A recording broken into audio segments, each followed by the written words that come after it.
Well, I think to let me first talk about how we prepare for it. I think preparing for it is the long run. I don't think that our community generally, should simply accept the fact that somebody comes along and says, we're going to put a bit of technology in there and that will be better for you. We should be able to question it. We should have enough knowledge, not deep knowledge, but enough knowledge to be able to ask the right questions when we're told that something will be good for us. And that goes back to the education system, providing that broad education to people so that they can question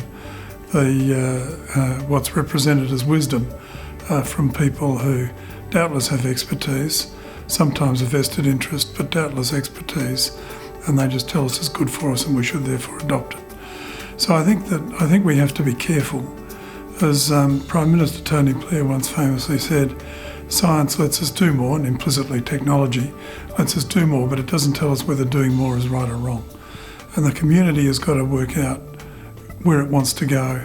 It's got to be led, it needs visionary leadership, needs all of those things. But ultimately it will be a decision that the community has to make and be involved in making. Where it will take it, well, I think we will see technology increasingly used in education systems. It is now fairly widely used, it's growing all the time.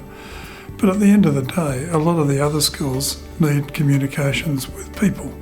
So you need people near you, people around you, peer groups that you can debate and negotiate with, teachers who are human beings who don't just give you knowledge, but they give you wisdom.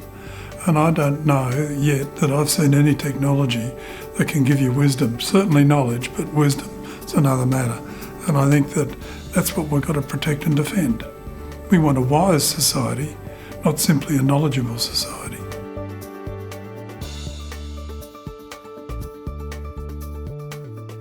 I think it's an important part of the future for us, and I think what it has to do is it has to prepare people for uncertainty, and uncertainty at a level probably that we've not faced for generations. I'm sure humanity has faced that uncertainty in different ways before, but we now have a sophisticated education system that's got to prepare people for that wherever their life course takes them. And I think that one of the things that we really do need to do is to ensure that the education system is adequately supported, that it's adequately resourced, that the teachers in our schools, for example, are well prepared and well supported, that our universities and our TAFE institutions are supported to do the job that the country needs. And that's not to go backwards. That's to use education to provide those skills, the knowledge, but all the peripheral skills, working with other people, creativity, those sorts of things that are going to be implicit in most of the jobs in the future, even if we can't be specific about what those jobs might be.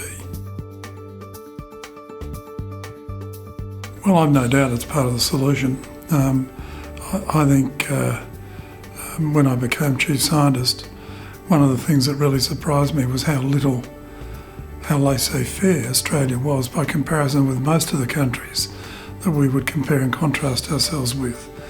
They had priorities, they had specialisation, they had special programs for teachers, they had special support system for teachers and for education.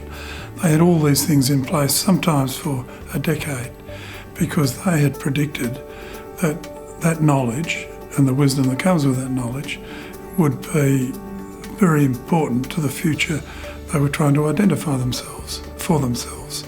So instead of just saying, the old sort of economic nonsense, the market will solve all the problems for us, by the time the market recognises there's a problem, it'll be too late to solve it.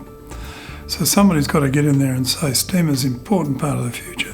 The skills that come with a STEM education are important, even if the person studies physics but doesn't work in physics. What comes with it, what should come with it, is a suite of skills that would be usefully applied across a broader spectrum of jobs, vocations. So I think STEM education is a critically important part of it. It's been recognised well by other countries. It's now starting to be recognised here, and the sooner we get on with it, the better.